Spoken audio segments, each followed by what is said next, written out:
Mr. Speaker, I was in that meeting with the Attorney General, and I was in that meeting with the governor.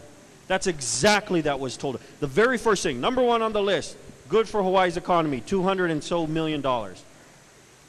That was the number. That was the underscored thing, that this was issue about federal income tax or whatever, federal benefits in regards to that, and economic beneficiary issues. So I say again, Mr. Speaker, what I was told. I can only tell you what I was told, Mr. Speaker, about what this was all about, what the special session was about, and the urgency of calling it had to do with going into next year's tax season. I would say, Mr. Speaker, in answer to the question of who has caused the division, the governor has caused the division, Mr. Speaker. He has put this on this body, on this state, in our communities, without thinking through this and what the impacts were. We knew that we're still waiting for that report on the study of what same-sex marriage would do here in the state of Hawaii. But once again, Mr. Speaker, we voted on SB1, HD1 on Wednesday. That report didn't even come onto our desk till we were already here in session. Not a single member of this body was afforded the opportunity to take that measure back to their community and run it by them to see how they felt about it. Not a single representative in this body, Mr. Speaker, was afforded that opportunity to go back to the community and say, is this okay? Is this all right? We asked for that recess. We said, please allow us, give us 5 days to arrange town halls throughout our community so that we can talk to the families, to the people who are going to have to live under this. I've been getting emails from everybody who have been criticizing me on my position on this issue, and I said, I wasn't even given the opportunity to come and ask you and your family how you felt about this. And that's wrong, Mr. Speaker. I wasn't allowed the opportunity. That's my job, is to be a conduit between myself and the district that I represent. And I wasn't even able to talk to those who were for and against it to see what their position was on SB1, HD1. And that's wrong.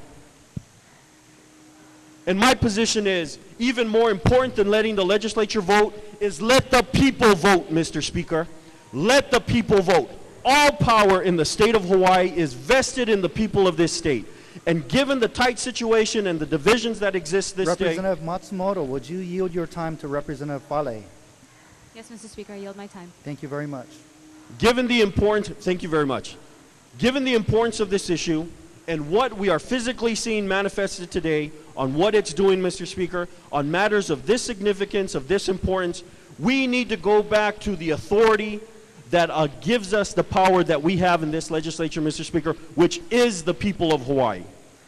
I trust them. We all should trust them. Whenever we get into binds, whenever I have a rift with my brother, my mom and dad would tell me it doesn't matter who's right. The bonds that you have as family are more important than anything else on the face of this earth.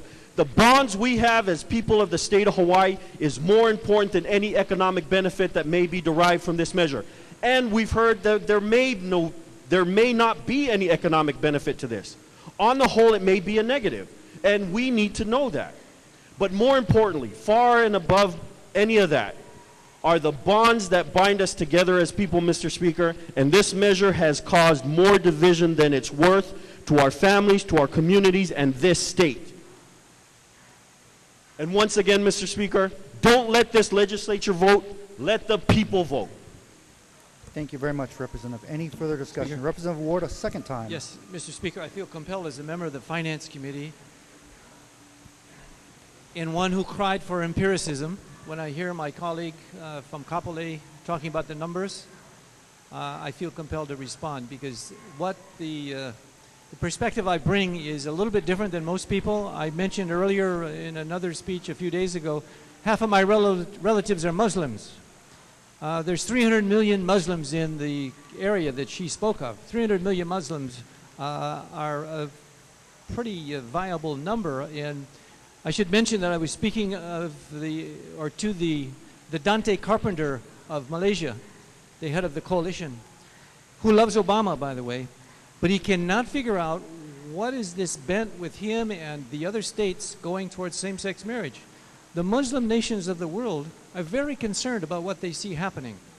So to say that the 250 million of the Indonesian population is going to come to Hawaii, which is now emerging as a really big middle class, plus the other 1 billion from China.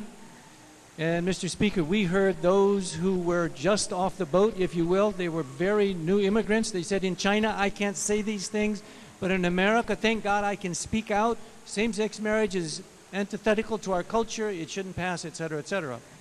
Those representing even a minuscule amount of the 1.3, now 1.4 billion in China is going to be a formidable negative reaction. So again, for the sake of empiricism and keeping our eyes open, this measure has merit, and that's why I spoke twice on it. Thank you, Speaker. Thank you very much.